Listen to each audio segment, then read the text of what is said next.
last before we go to Sarah. Quadcom. Do Ah. you think that Quadcom and all have to come in? Kasi sumable kayo yung Quadcom. Ano yung script ng DDS Mark na nagko-coach daw sila Dan Fernandez dun sa mga witness daw? Ano yung ulit yun? Well, kung meron ka kasing witness na nirecommend halimbawa ni Garma, kailangan mong i-check, kausapin kung yung sasabihin ba niya ay may relevance sa hearing. Di ba? Ang problema, na-set up sila, in-spin, na unang nag-spin yung kanilang kinausap na wala namang sasabihin na value added. No, hindi ko nga alam, hindi ko nga kilala kung sino yun eh. Sa No? amateur hour din. Oh, Sino siya, no? Sino siya, no? Sabi ko nga kay Dan who Fernandez, you?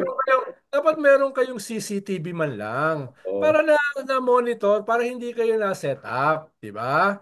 No? Kaya ang sabi dapat daw hindi kakausapin. Well, check mo kasi kung sasabihin ba nito ay may relevance, ito ba ay matino. Usually ang papadala mo staff mo to check. Tapos kung merong substantial o siya ay mismo aamin, tsaka haharap yung mga principals, di ba?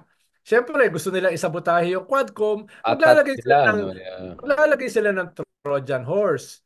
Pero still, balance sheet, mas mas lamang pa rin yung Quadcom kesa sa Senate hearing. At Mas least sa balance Quadcom, kaysa oh, kahit sa Quadcom, kahit na minsan na off balance sila ni Sara, humahabol naman sila. Medyo ikinakanto naman nila si Abante, 'di ba? Si Paduano. even Ang si Joel kasalanan ni Chua, medyo Paduano, in fairness, nag-level up over time. oh, pero mabait eh, no? Mabait eh, no? Yung si Paduano naman, magtagalog na lang, wag na mag-Ingles o kaya magpatulong kay Richard Haydarian ng basic grammar, no? Dahil mas Na maganda kasi murder na yung na yung EJK niya. mas maganda kasi kung yung salita mo, yung kabisado mo na. Wag mo nang pilitin, 'di ba? Parang ako, hindi ako magaling mag-English, hindi ako katulad ng Haydarian. So puro Tagalog na lang ako. 'Di Puro ba? Puro awayin mo si Tagalog na lang ako. Italian para siya magsalita. Ah, Sa story ko, Oo. nawain mo si Siyempre, para Italian. masaya. Para masaya.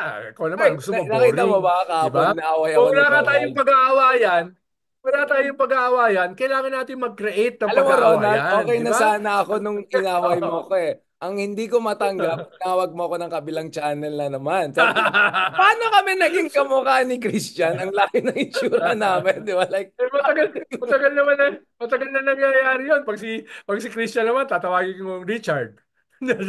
actually, okay lang Imagine mo sa'yo. rin yung Ang pinsan. dami tao lumalapit, binabaliktad kayo. Like, parang ang layo ng itsura namin. How do you make, parang ang layo na. Buti nga, hindi Di ba kita si tinawag na Christian Red. at si Christian Esquera, mas kamukha pa. O gusto mo, tawagin kita Michael Pahatin. Patawagan kita, Panelo. Basta, ikaw, Oh. Mark. Mark, bago tayo punta kay Sarah, meron ka bang update kay Daddy? Ay, sorry, may update ka kay Harry. Nakita ko, nag-vlog siya nung isang araw, si Harry. May vlog siya nung isang araw. Aba, nawala si Mark. Kasi, Ayun, wala eh, wala. Jesus Hindi ka, ka Mark, ah. nagpaparamdam eh. Yeah. Hello, hello. Puro tira Hello. na tira sa Facebook eh. Oo, pero Ano, kung nasan Mark? man siya, sana proud siya sa akin. Yun Kung lang. nasan man si tatay. Ikaw na lang mag-senatorial candidate para na lang. Ako na lang tumakbo para sa kanya, para meron naman tatakbo sa pamilya. spokesperson mo sana yon sa campaign. Oo, Oo. sayang, sayang. Hindi lang spokesperson, dancer. Dancerist. Oo. Di ba magaling magsayaw? Yeah. Nakita mo yung mga si Ronald, tinitignan niya ako pag nagsasayaw ako. Sabi ko, ito, Tiberius. Lalo na pag nagsha-shadow boxing sa gitna ng global city. Ginamit pa naman ng mga haters ko niyan. Parang, hello, nagpapatawa Ah, ka ito, mga syunganto. Walang sense of humor. Ito, pag-usapan natin si Sarah. No? So, obviously, Sir Ronald, you mentioned a while ago, the impeachment thing is beginning to kick off, and graft and corruption have been invoked as a basis. But before I go to the impeachment process, actually, Menardo Guevara back in 2019 made it clear that the vice president doesn't have absolute immunity, nowhere close to what the president has. And even if hindi ma-impeach ang isang vice president, if culpable of a serious crime, pwede siya mag-disqualify in the future. So that means you don't even need to impeach Sarah to make sure she's no longer a threat, right? I mean, you could file other cases na hindi under the impeachment, but it could be other cases na could disqualify her down the road. I'm surprised that's not coming up as much kasi yun yung threat na ginamit kay Lenny Robredo back in the day na na we don't even need to impeach you. We can just, find you culpable of crime na hindi pasok sa limited immunity mo, and then Ang problema kasi doon sa framework ni Solgen ay kinakailangan mo ng a strong legal ah, jurisprudential basis. yes, dahil papile mo sa korte. Yung impeachment is more political than legal. So hindi kinakailangan ng masyadong Jurisprudence. very heavy legal rigor, no? Anash. It's political eh. At saka ikalawa, pag na-impeach ka, you can no longer get sympathy dahil you can no longer run for any elective position. Kung sa korte, habang tuloy-tuloy yung korte, pwede ka pang tumakbo. Meron ka pang MR, meron ka pang appeal, abot You pa yun sa kick the Supreme can down the Court. road, kick the can down the road. Oo. Yung impeachment, wala na yun. Pag na-impeach ka, Mabilis na-convict ka, lang. tapos na. Tapos na. Kahit anong sympathy yung sasabihin mong i-organize mo, baliwala. Dahil you can no longer run for any elective Why position. not sabayan mo? Ha? One-two punch. One-two punch. One separate case na hindi pa Pwede. niya. Ganun Right? ang dapat Pwede, no? Yeah, one-two ganun ang punch. dapat gawin nila kay Mukhang Digong. ganun nga mangyayari. Habang may ICC case, meron kang kaso sa korte against crimes against humanity. Dahil kasama sa ating jurisprudence yun eh. Yung crimes against humanity. Di isabay mo, di ba? One-two punch, exactly.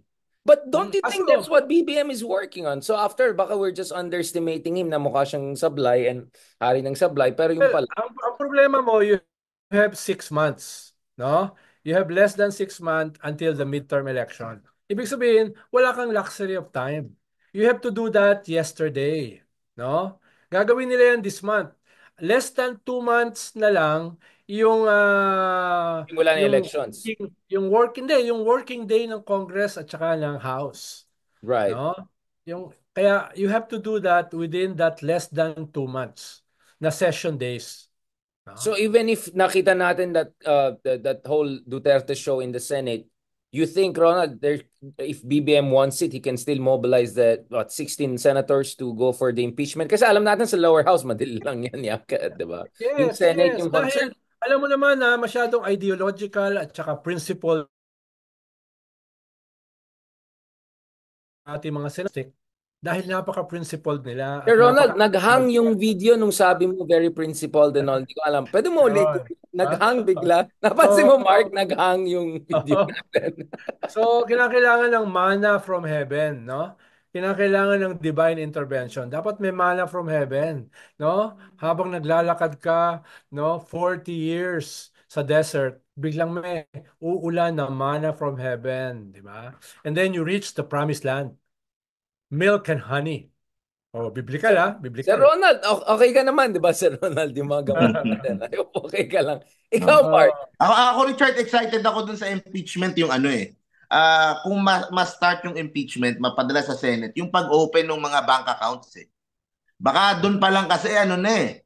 Yun pa lang eh. Parang hindi ko ma-imagine how they're going to spend. Kapag lumabas na yung mga transcript, yung mga bank accounts, yung mga milyon, daang milyong pumapasok, lumalabas. Dolyares. Oo, and dollars pa. So I mean, I can only imagine how they plan to spin all of that. Na of course, wala yun sa salin, hindi sila nagbayad ng tax doon, walang dineklarang kahit ano. So doon pa lang I think that is one reason enough for the Marcoses for PBBM to kumaga give the go signal ipatakbo eh.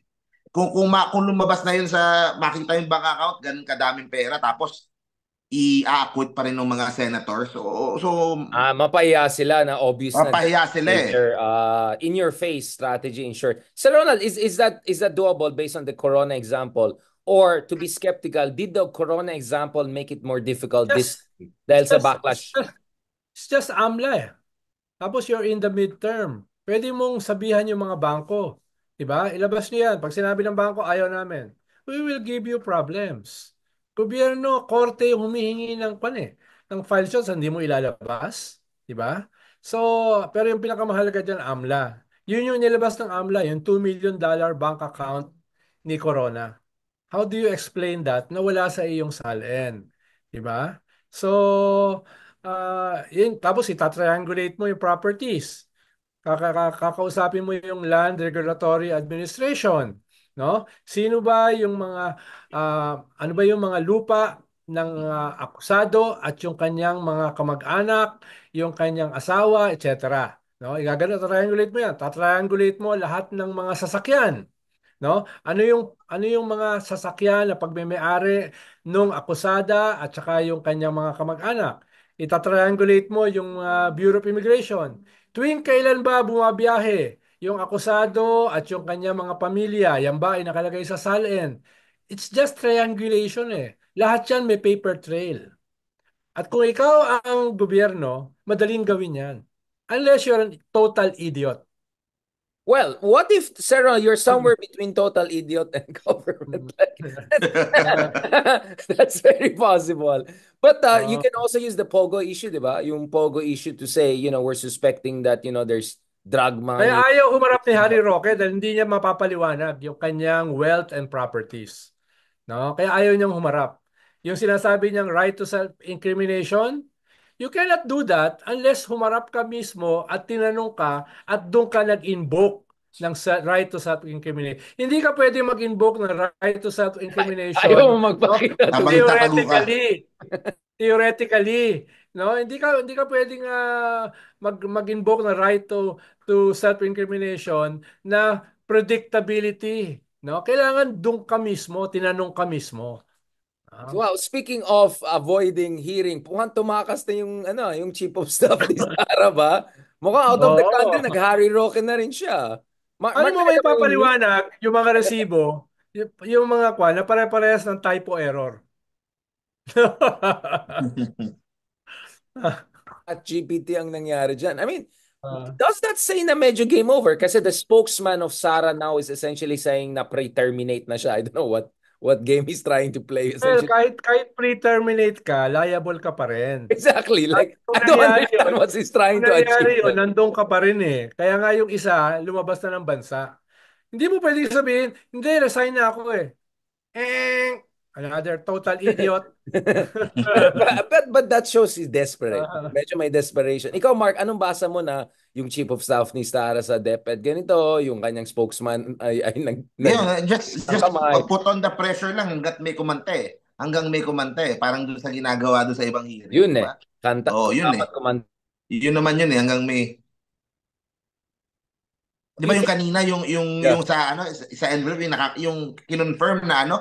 Ano ba yun? Yung nakakatanggap or nagbibigay yun sa mga envelope?